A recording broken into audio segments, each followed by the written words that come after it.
Sebuah peristiwa yang akan mengubah jalan hidupnya.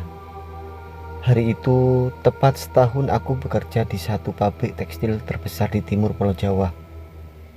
Tiba-tiba terdengar pintu kontrakanku diketuk orang. "Yud, bangun Yud, sudah siang nih." Terdengar teriakan orang dari luar. Aku terbangun dari tidur, jam menunjukkan pukul 11 siang. Badanku masih terasa lelah karena lembur sampai subuh di pabrik.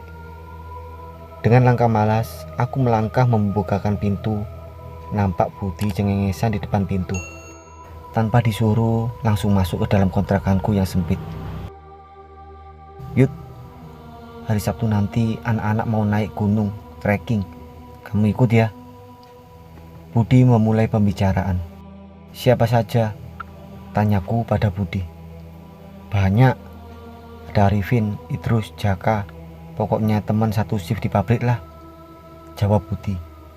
Aku tak segera menjawab, mataku masih terasa mengantuk. "Udah, pokoknya kamu harus ikut. Gak usah sok mikir gitu," sambung Budi lagi. "Ya udah, ayolah," jawabku pelan. Budi sahabatku ini memang paham kalau aku gemar berpetualang. Sudah beberapa kali kami dan kawan-kawan melakukan perjalanan menjelajah alam. Akhirnya tiba saat hari yang ditentukan. "Halo Yuda," akhirnya nongol juga. "Soalnya kalau kamu gak ikut kurang seru lah," teriak Arifin menyambut kedatanganku di tempat kumpul. "Seperti biasa, Yuda mah cuma gitu doang bawaannya," sahut Jaka yang duduk di samping Arifin. Aku cuma tersenyum. Memang setiap kali kami bepergian, aku cuma membawa satu tas kecil berisi pakaian dan peralatan sholat saja. "Gak apa-apalah, Yuda kan pawang yang akan jaga kita selama perjalanan. Jadi dia gak boleh bawa berat-berat, capek," sahut Budi yang tiba-tiba muncul di belakangku. "Pokoknya dijamin aman lah. Wong orang kesurupan aja sekali sembur langsung sembuh," tambah Budi lagi. "Mana yang lain?" tanyaku pada mereka. "Tinggal nunggu Idrus saja. Dodi sama Toto nggak jadi ikut. Ada urusan lain katanya," jawab Budi lagi.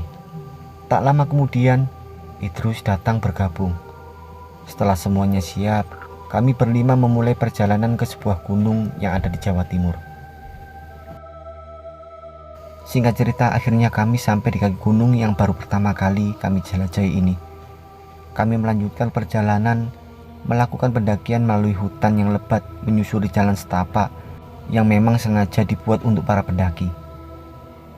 Setelah jauh berjalan, akhirnya kami mendapatkan lokasi yang cocok untuk mendirikan kemah tak jauh dari sungai kecil yang airnya sangat jernih. Malam harinya, selesai sholat Isya, aku bergabung dengan yang lain mengelilingi api unggun. Kami semua berbincang, bersenda gurau hingga hampir tengah malam. Arifin dan Budi pamit lebih dulu masuk ke dalam kemah, disusul oleh Idrus yang nampaknya juga sudah kelelahan. Aku masih tetap duduk dekat api unggun sambil menyuruput segelas kopi yang ada di tanganku. Mataku memperhatikan sekeliling yang nampak sangat gelap. Tapi tiba-tiba aku merasakan kehadiran sesuatu di tempat ini. Kutajamkan mata batinku sambil tetap melihat ke sekelilingku. Benar saja, di dalam kegelapan hutan, di balik pepohonan, kulihat ada dua titik kecil berwarna putih terang. Mau apa makhluk itu di situ?" ucapku dalam hati. "Kamu kenapa Yud? Kok mukamu tegang begitu?" tanya Jaka yang ternyata sejak tadi memperhatikan diriku. "Ah, gak apa-apa.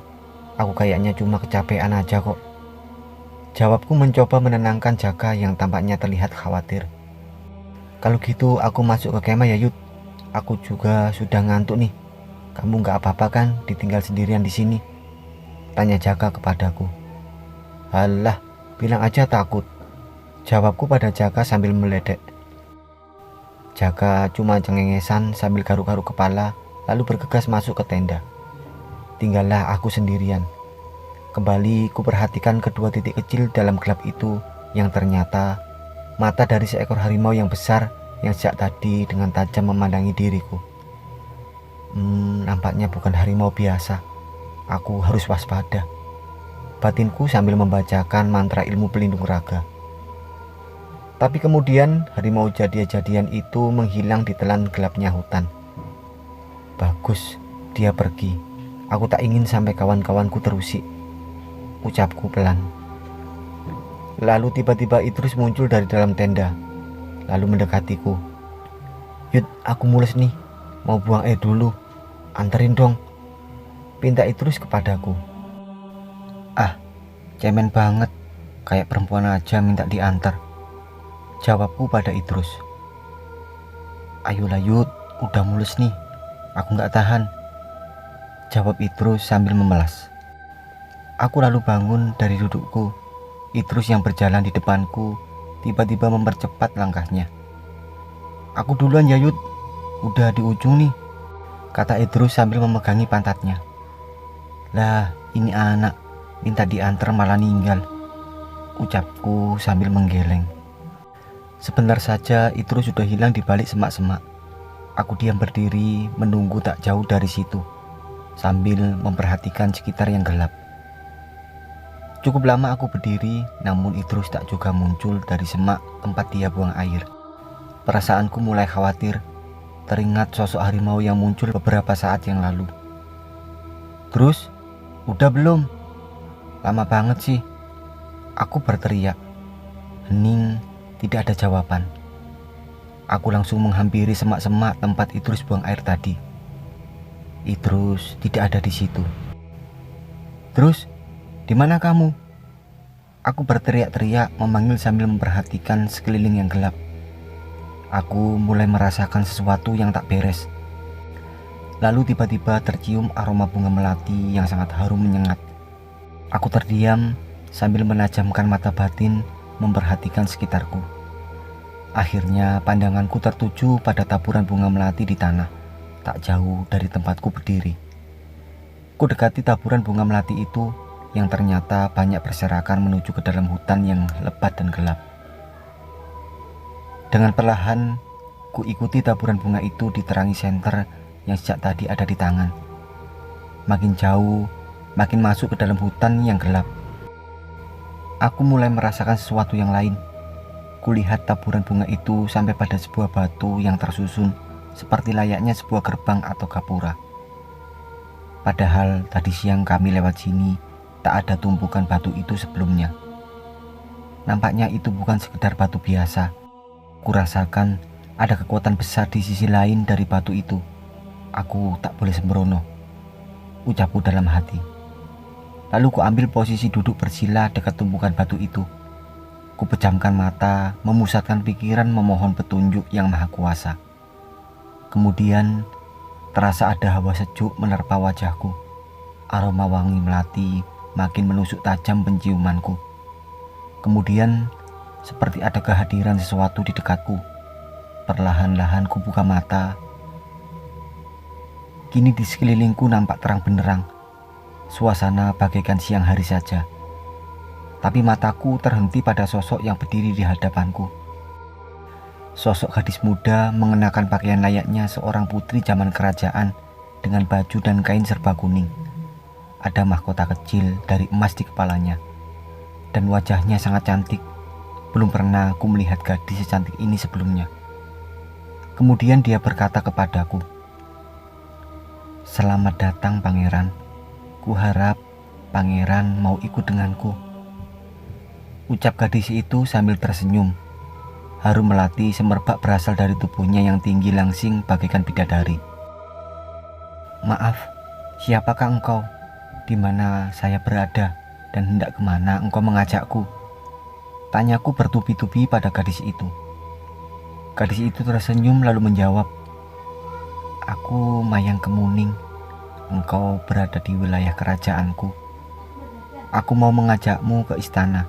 Di sana sudah menunggu ibuku, ratu penguasa tempat ini." Ucap gadis itu panjang lebar. Aku terdiam terkesima. Senyum gadis itu manis sekali. Aku bagaikan terhipnotis oleh kecantikan dan suaranya yang lembut dan merdu. "Mari pangeran, aku antar engkau menuju istana. Berdirilah," kata gadis itu dengan lemah lembut. Perlahan aku bangun tanpa berkata apa-apa, kemudian mengikutinya dari belakang bagaikan kerbau dicocok hidungnya. Diriku dibawa masuk melewati sebuah gerbang yang besar, di mana dijaga oleh dua orang pria berpakaian prajurit kerajaan yang menunduk hormat ketika kami lewat. Kami berjalan melalui lapangan rumput hijau dan luas, sangat bersih dan terawat. Setiap orang yang kami jumpai nampak memberi hormat. Tak lama kemudian, kami sampai di depan pintu sebuah istana yang megah dan indah. Membuatku berdecak kagum saat melihatnya. Kami menaiki tangga menuju sebuah pintu yang sangat besar. Di seluruh dinding istana dan pilar-pilarnya berkilau dilapisi emas luar biasa. Di depan pintu kembali ada dua orang penjaga yang memberi hormat, lalu membukakan pintu. "Mari pangeran, silakan masuk, jangan sungkan," ucap Mayang Kemuning dengan senyumnya yang manis. Aku melangkah masuk. Di hadapanku kini terpampang sebuah ruangan yang sangat luas. Dengan langit-langitnya yang tinggi, seluruh dinding dan pilar berlapis emas sangat indah. Di lantainya terhampar karpet beludru hijau nan panjang. Di sisi-sisinya berjajar rapi beberapa pria dan wanita yang semuanya kini menatapku. Di ujung karpet hijau beludru nampak sebuah singgasana kerajaan berlapis emas, bertatahkan batu-batu berlian yang tersusun dengan rapi dan indah. Di atas singgasana nampak duduk seorang wanita dengan wajah tak kalah cantik dari Mayang Kemuning, namun tampak usianya lebih tua. Menggunakan pakaian serba hijau berhiaskan benang emas, menggunakan mahkota yang juga terbuat dari emas, duduk dengan penuh wibawa. Di samping singgasananya nampak sesosok harimau besar dengan mata yang menyala terang memandang ke arahku. Itu harimau tadi yang aku lihat. Rupanya dia juga penghuni istana ini, ucapku dalam hati. Lalu wanita yang duduk di singgasana berucap dengan lantang, "Selamat datang Pangeran Yuda Sanggabuana, putra dari Naga Kanaka, raja di raja, penguasa ular dan siluman, ular 8 penjuru angin. Selamat datang di istanaku." Aku terkejut bagaimana wanita itu bisa tahu persis nama dan asal-usulku. Aku cepat menguasai diriku yang nampak gugup lalu menjawab, "Terima kasih, tapi siapakah engkau? Bagaimana engkau bisa tahu namaku?" ucapku dengan sopan. "Aku adalah ratu penguasa seluruh wilayah ini. Dan nampaknya engkau sudah bertemu dengan pengawal setiaku, Ki Loreng," jawab sang ratu sambil mengelus-elus harimau besar yang ada di sampingnya. "Mari, majulah mendekat, jangan ragu-ragu," sambung sang ratu lagi. Aku lalu melangkah maju, berjalan di atas karpet beludru hijau, melewati barisan orang-orang yang terus memperhatikanku. Aku kini sudah berhadapan-hadapan langsung dengan sang ratu. Terlihat Mayang Kemuning nampak berdiri di sampingnya sambil terus tersenyum. "Aku sangat mengenal dirimu dan Naga Kanaka. Kelahiranmu menggegerkan seluruh jagat lembut dan dunia gaib," sang ratu berkata dengan lembut. "Maaf ratu, mungkin ratu salah. Aku hanyalah Yuda, anak dari Bapak Warsito, dan Laras adalah ibuku," ucapku coba menjelaskan. "Ah, Warsito, manusia malang yang sudah terkena tipu daya dari Naga Kanaka," jawab sang ratu. Aku tercekat mendengarnya, kemudian balas bertanya, "Maaf ratu, aku tak paham maksud dari ucapan ratu barusan," ucapku heran. "Ketahuilah pangeran, Warsito itu hanyalah orang yang dimanfaatkan oleh Naga Kanaka agar siluman itu mempunyai seorang putra," ratu menjelaskan. "Sang naga ingin memiliki keturunan, tapi hanya bisa didapatkan melalui rahim manusia, karena siluman ular itu dahulu juga dilahirkan dari rahim seorang manusia, persis dengan apa yang terjadi pada dirimu," ucap sang ratu panjang lebar. Aku terperanjat. seakan tidak percaya dengan apa yang barusan diucapkan sang ratu. Perasaanku campur aduk tak karuan. Aku tak bisa berkata-kata karena semua kenyataan itu baru kali ini aku dengar. Lalu aku cepat menguasai diriku, mengatur nafas agar bisa lebih tenang. "Apa maksud ratu membawaku ke tempat ini?" ucapku pelan. Sang ratu menjawab jawaban yang sangat tidak kusangka-sangka. "Aku ingin menjodohkan engkau dengan Mayang Kemuning, putriku satu-satunya, calon pewaris tahta kerajaan ini," ucap sang ratu. Aku terhentak kaget bagaikan disambar petir. Lalu aku menatap Mayang Kemuning yang terus-menerus tersenyum kepadaku.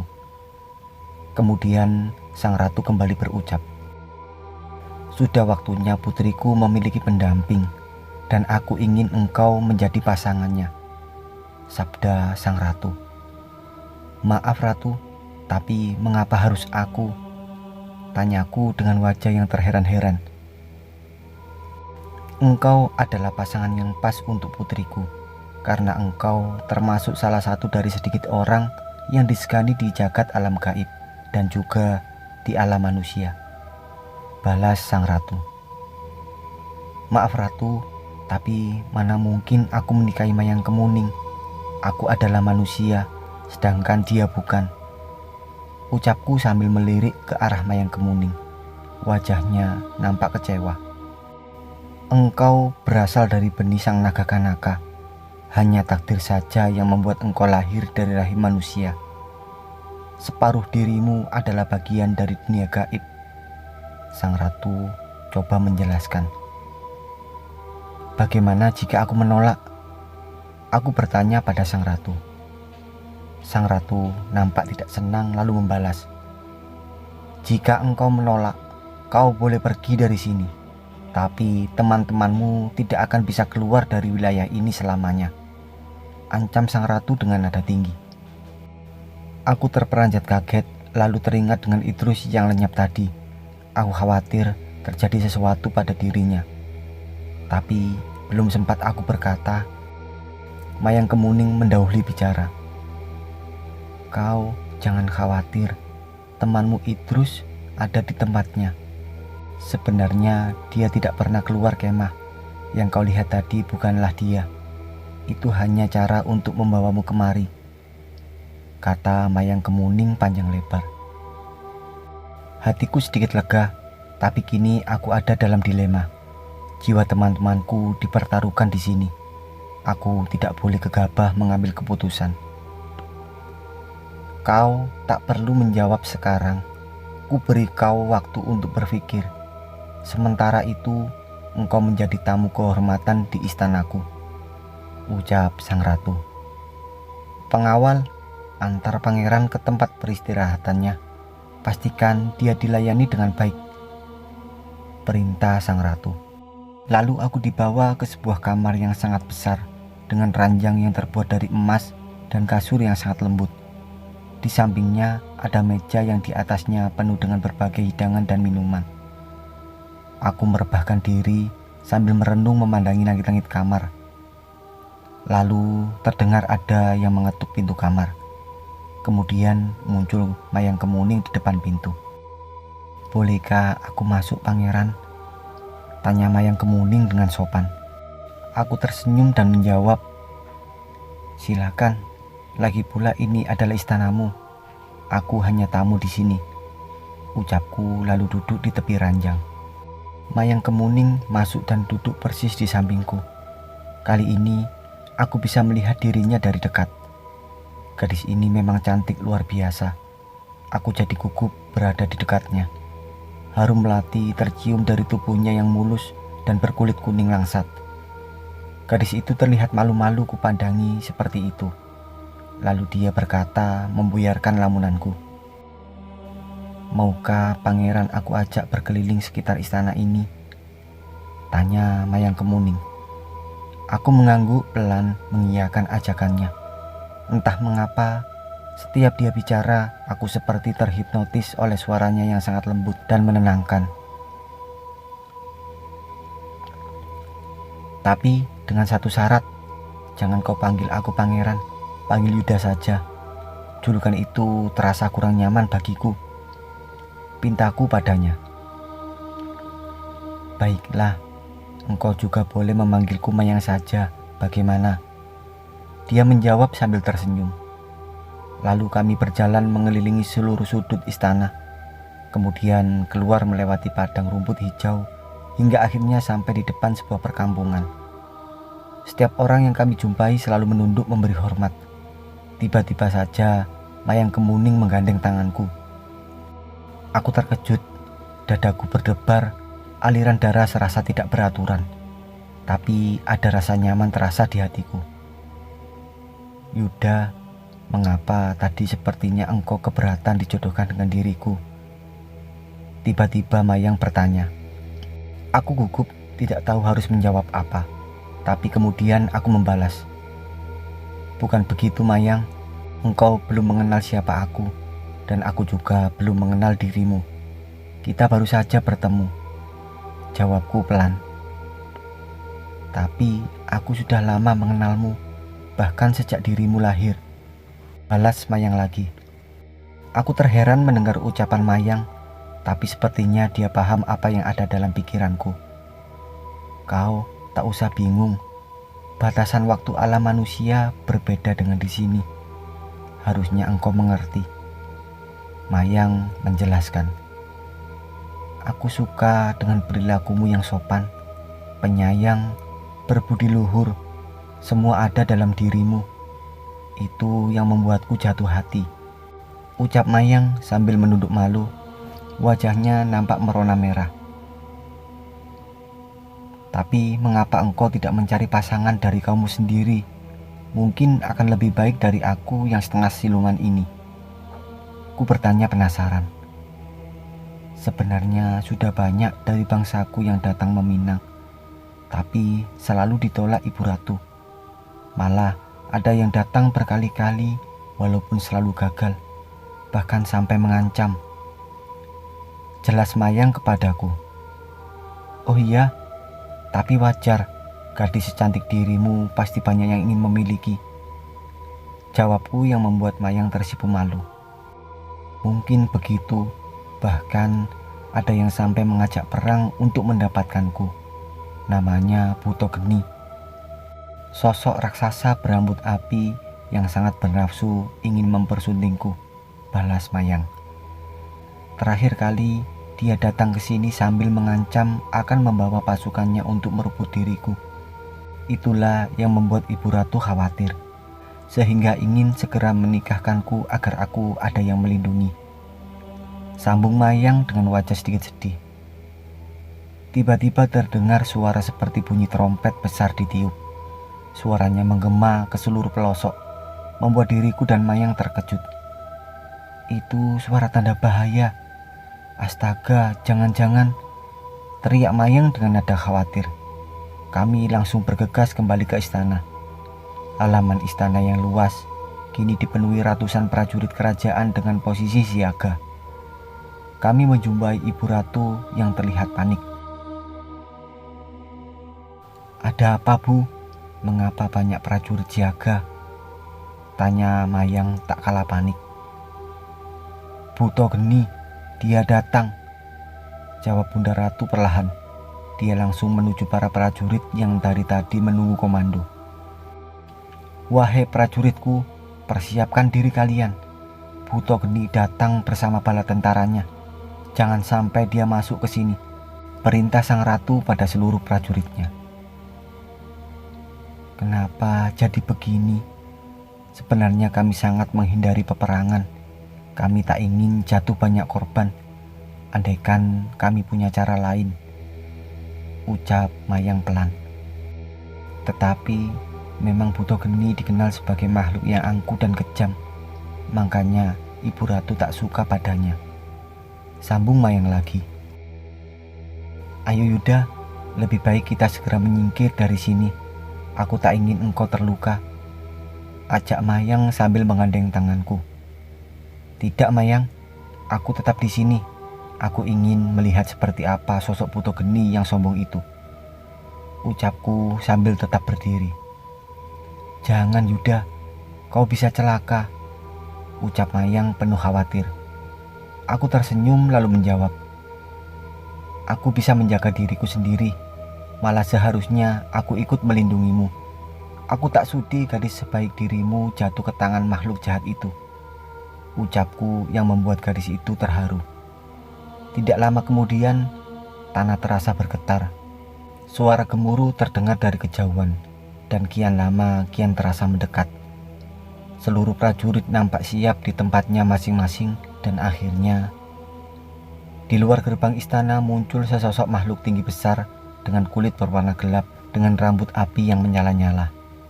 Di belakangnya berjajar ratusan raksasa dengan tanduk di kepala, menyeramkan.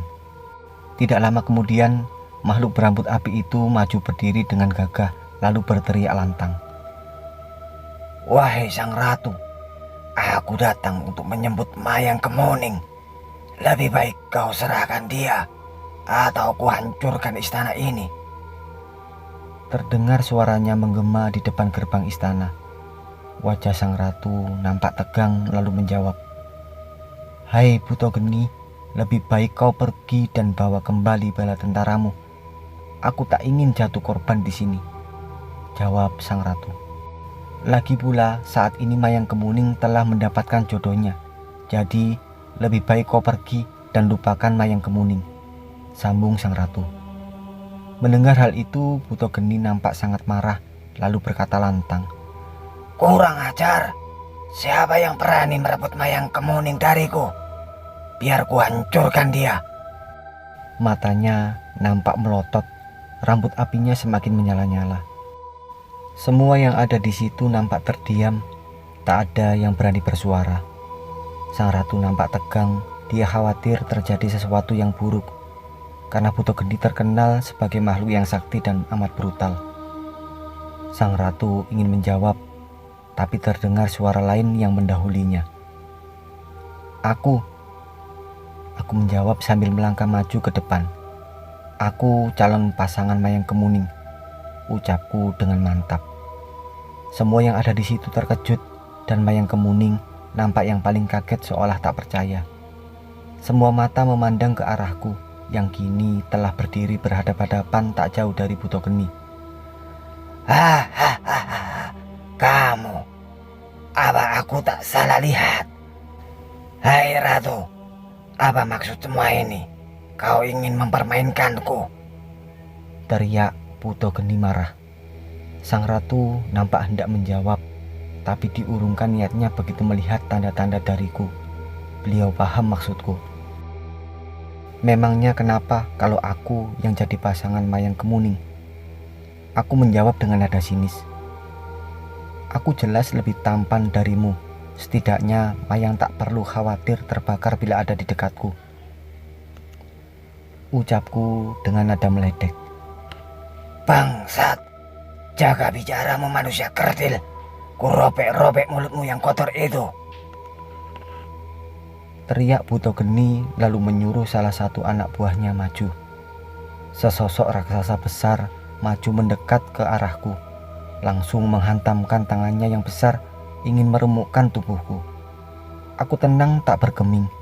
Ilmu pelindung raga sudah kupersiapkan sejak tadi. Raksasa itu terpental mundur. Berkali-kali makhluk itu mencoba menyerangku, namun selalu sia-sia.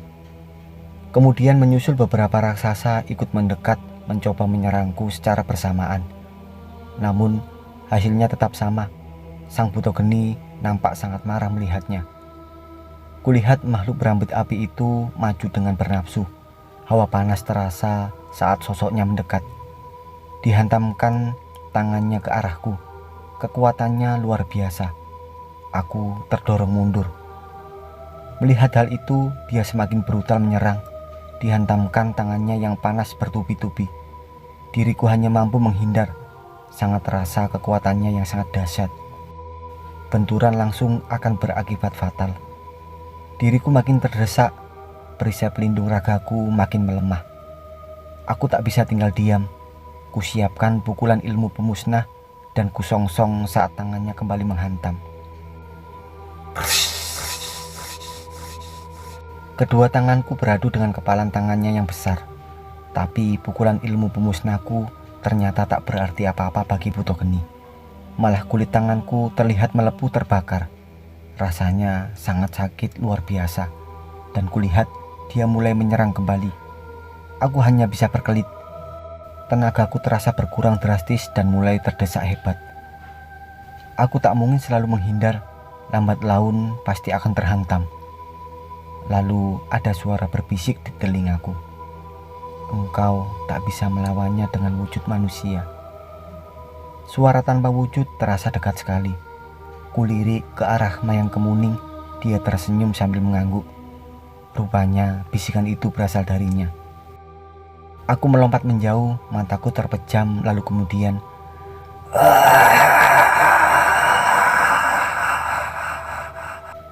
aku berteriak keras. Tubuhku perlahan berubah.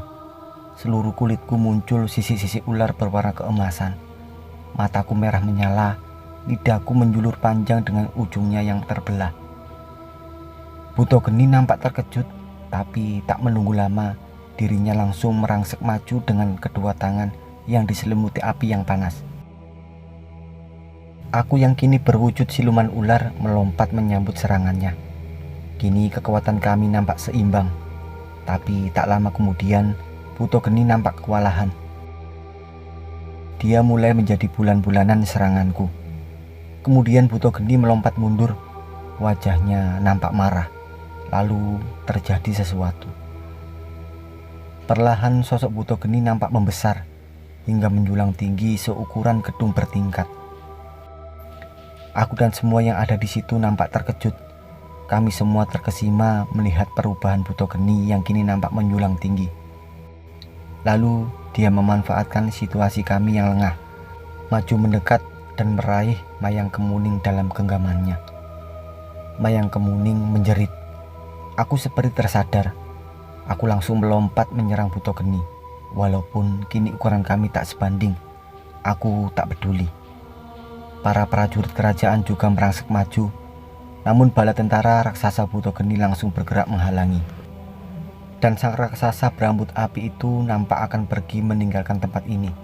Sang ratu dan Ki Loreng juga ikut menyerang. Namun semuanya nampak sia-sia. Buto Geni terlalu tangguh. Dirinya tetap melangkah pergi dengan membawa Mayang dalam genggamannya. Aku panik. Ada rasa khawatir, takut kehilangan bercampur rasa marah. Tapi kemudian tiba-tiba saja pandanganku berubah gelap. Tubuhku terasa mendidih, terutama 2 titik di bawah pusarku. Lalu sesuatu yang sangat dahsyat terjadi pada diriku. Secara perlahan, diriku berubah menjadi ular raksasa yang sangat besar dan panjang, sampai-sampai memenuhi seluruh area itu. Dengan sisik-sisik emas, mata merah menyala, dan sepasang tanduk di kepalaku. Semua yang ada di situ tersentak berhenti. Semua pasang mata menatap dengan takjub. Itu ilmu Naga Sejagat, ilmu andalan naga Kanaka. Anak ini rupanya telah mewarisi seluruh kemampuan sang naga. Luar biasa, ucap sang ratu terkesima. Sosok Buto Geni yang sangat besar tak ada apa-apanya dibanding ukuranku saat ini. Dan dia nampak terkejut sekali. Mataku merah menyala, menatapnya penuh amarah.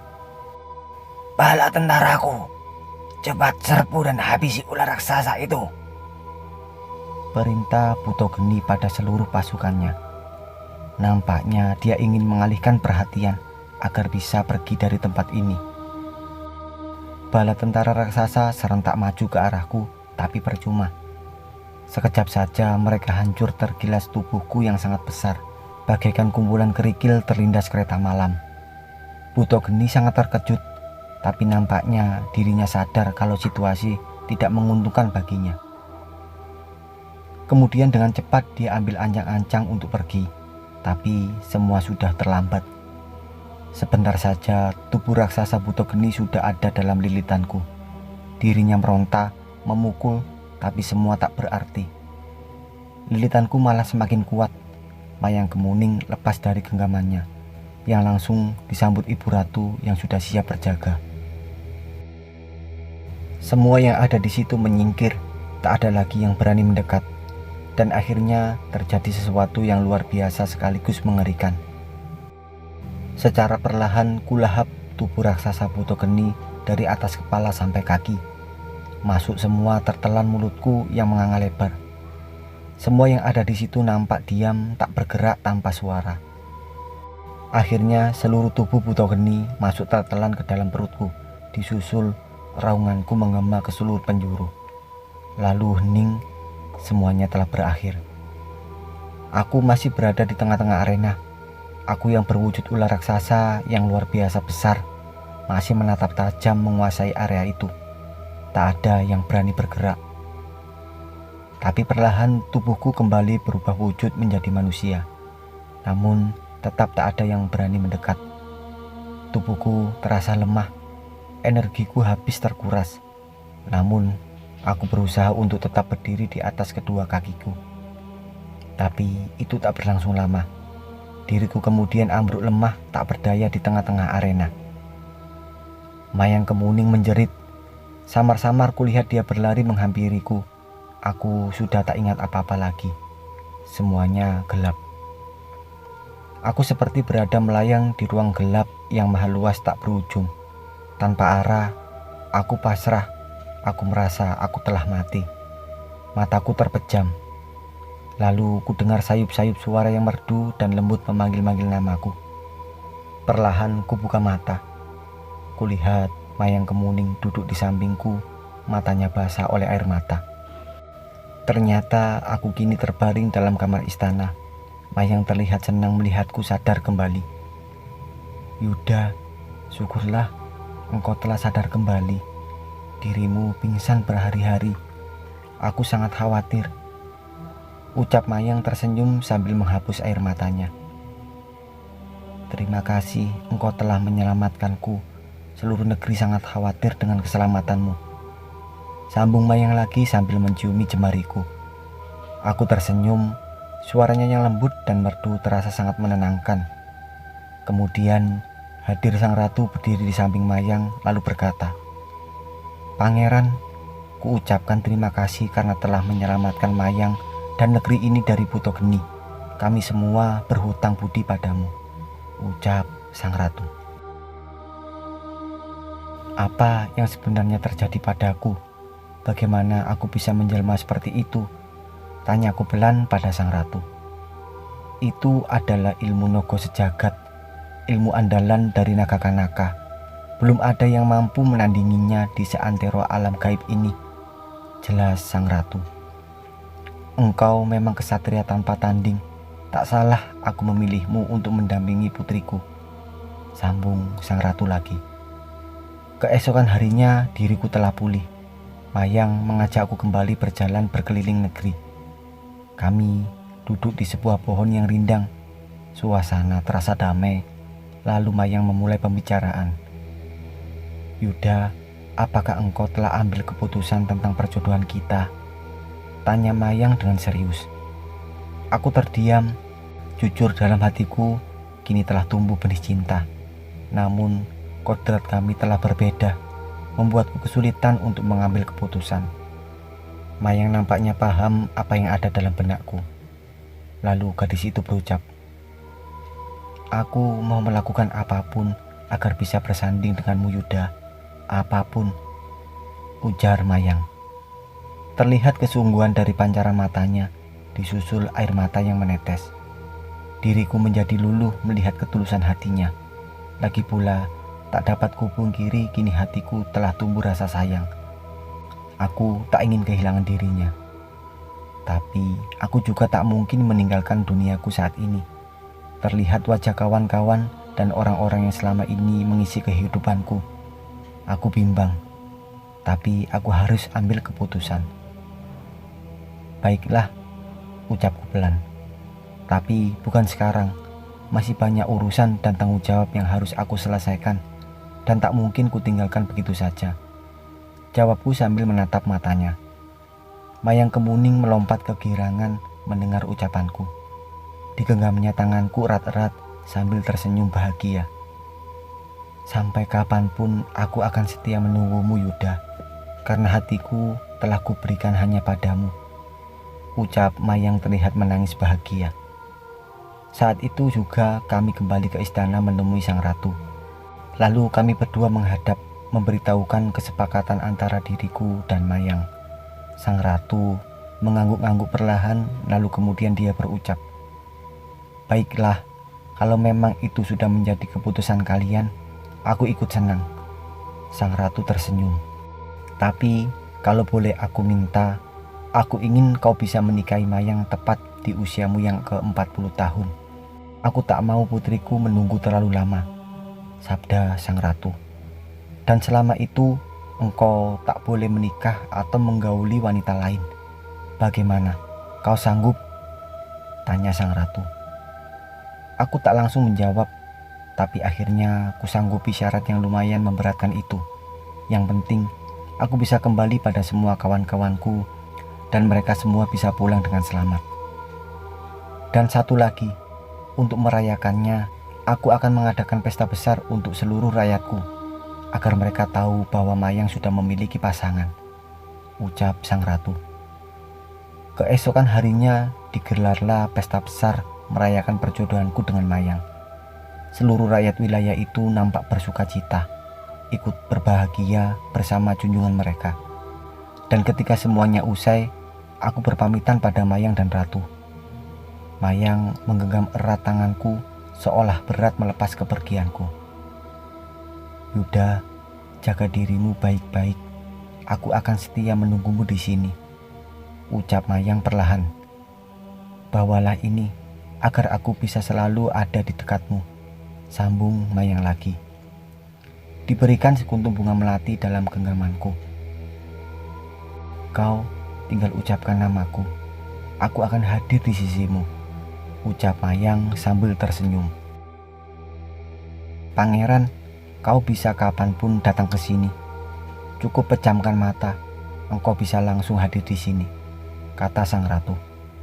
"Bawalah ini sebagai cindera mata dari kerajaanku," ucap sang ratu sambil menyerahkan sebuah cincin bertatahkan batu berwarna merah. "Saat kau butuh, cukup panggil nama Ki Loreng, karena dia kini menghuni batu cincin itu dan kutugaskan untuk menjagamu," sang ratu menjelaskan. "Sekarang pejamkan matamu," ucap Mayang pelan. Tangannya masih erat menggenggam jariku. Lalu kupejamkan mata. Sesaat kemudian terasa segalanya berubah. Ada hawa dingin terasa di sekelilingku. Aku membuka mata. Kini aku kembali berada di depan api unggun. Kulihat sekelilingku masih gelap gulita. Di genggamanku ada sekuntum bunga melati dan cincin berbatu merah. Lalu tiba-tiba Idris muncul dari dalam tenda. "Yud, aku mules nih, mau buang air. Anterin dong," pinta Idrus kepadaku. Aku melongo, tak segera menjawab. Spontan, ku ambil sepotong kayu dan kulemparkan kepadanya. "Aduh, apaan sih ini anak? Kalau memang gak mau, ya sudah, gak usah lempar-lempar segala." Idrus mengomel menuju semak-semak sambil memegangi pantatnya. Aku tertegun, padahal sepertinya aku pergi berhari-hari. Tapi nampaknya aku tak pernah sedetik pun beranjak dari sini. "Subhanallah, maha besar kuasamu ya Allah," ucapku lalu masuk ke dalam tenda dan langsung terlelap.